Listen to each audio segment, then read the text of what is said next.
कैसी हो? क्यों आए आप यहाँ? वो मैं ऑफिस से जल्दी फारिग हो गया था, मैंने सोचा घर जाते हुए तुमसे मिल लूं। क्यों? आपने तो मुझे घर से निकाल दिया था ना, और उसके बाद फिर वो आपका मैसेज।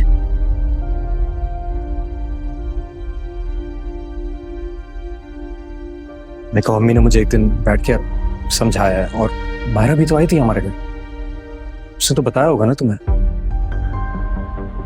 मायरा वहां गई थी अभी इस हालत में? हाँ, वो हमारे घर आई, उसने सब कुछ बता दिया, वो सलमान के बारे में सारा सच बोल दिया, तो सारा सिनेरियो चेंज हो गया। हो, मुझे लगा आप खुद सोच कर समझ कर यहाँ आए हैं मुझसे मिलने के लिए। अगर आप तो मायरा के सच बताने और पुप्पो के समझाने के बाद आए। नहीं विशाल, देखो ऐसी बात नहीं है, मैं खुद भी आना चाह रहा था। आपको यहाँ नहीं आना चाहिए था। क्यों? क्यों नहीं आना चाहिए था? क्योंकि मेरे ख्याल में जब तक आपके भाई और मेरी बहन का केस अदालत में है और अदालत उसको लेकर कोई फैसला नहीं कर लेती, आपको मुझसे नहीं मिलना चाहिए। शान यार, तुम कैसी बातें कर रही हो? मैं तुम्हारा शौहर हूं, मैं तो बिल्कुल।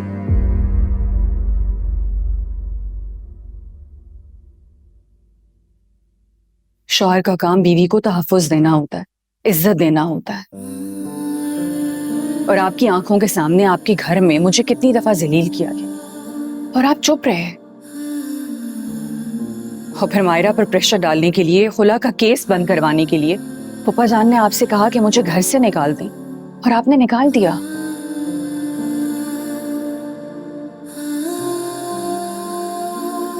विशाल, तुम मुझे कितना जलील करोगे?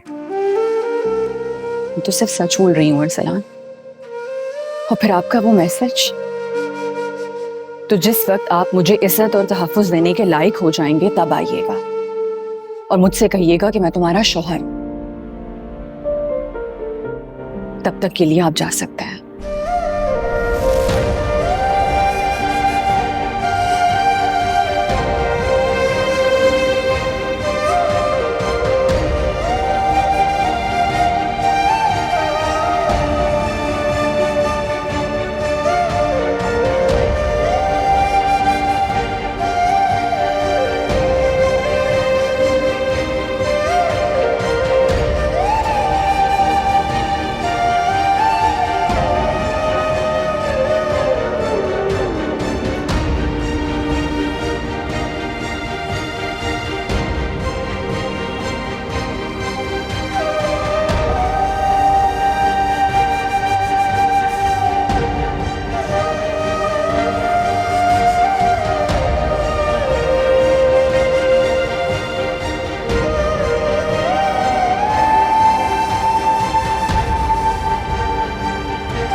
मैं मायरा की बातों की वजह से पहले ही बहुत परेशान हूं। असलान का स्यापा आप देखो, उसे आप काबू रखो।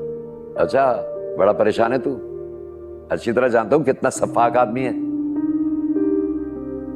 अबे 20 लाख रुपए की खातिर तूने अपने भाई पे कातिलाना हमला करवा दिया था।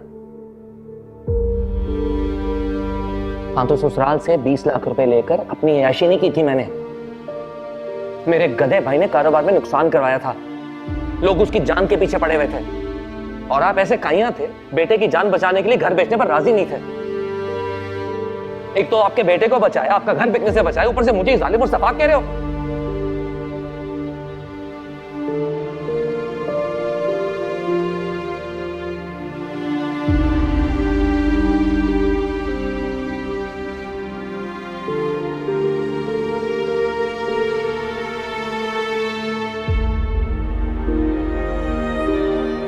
अगर मायरा की बातों में थोड़ी सी भी सदाकत है ना मैं, तो वो सही कर रही है, बिल्कुल सही कर रही है वो।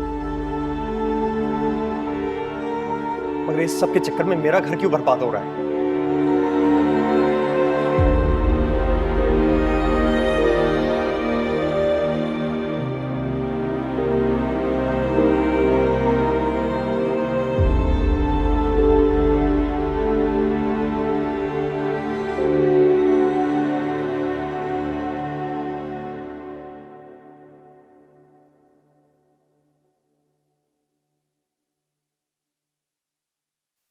अरसलान आ गया? जी अम्मी, उन्हीं के लिए चाय निकाल दूं। रहने दो, मैं ले जाऊंगी चाय। अम्मी आप इतनी अजीब क्यों हो गई हैं?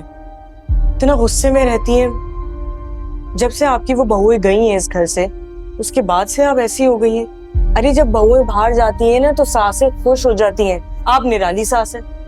अपने बाप की जबान बोलना जरूरी है? एक वही काफी है हमारी हम सबकी जिंदगी तबाह बर्बाद करने के लिए।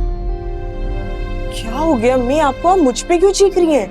बताए दे रही हूँ रमशा, अपने बाप के नक्शे कदम पे चलना छोड़ दो वरना तुम्हारी टांगे तोड़ के फेंक दूं। हटो।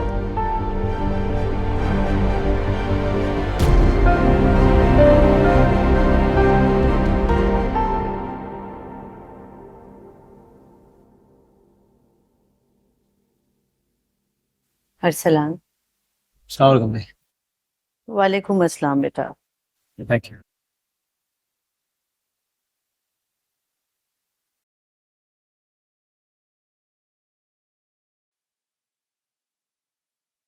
बेटा तुमसे एक काम कहा था, क्या किया उसका?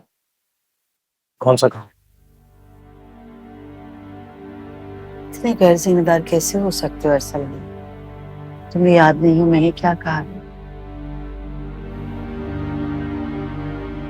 मैंने कहा था कि घर लो किराए पे, यहाँ से निकलो, मुझे भी निकालो और अपनी बीवी को भी नए घर में लेके जाओ। नहीं, मैं, आप, रमशा, मिशाल, हम सबको कम से कम एक 3 कमरे के घर में तो रहना पड़ेगा। और एडवांस और खर्चे सब कुछ मिला के कुछ नहीं तो 5-6 लाख रुपए तो लग ही जाएंगे।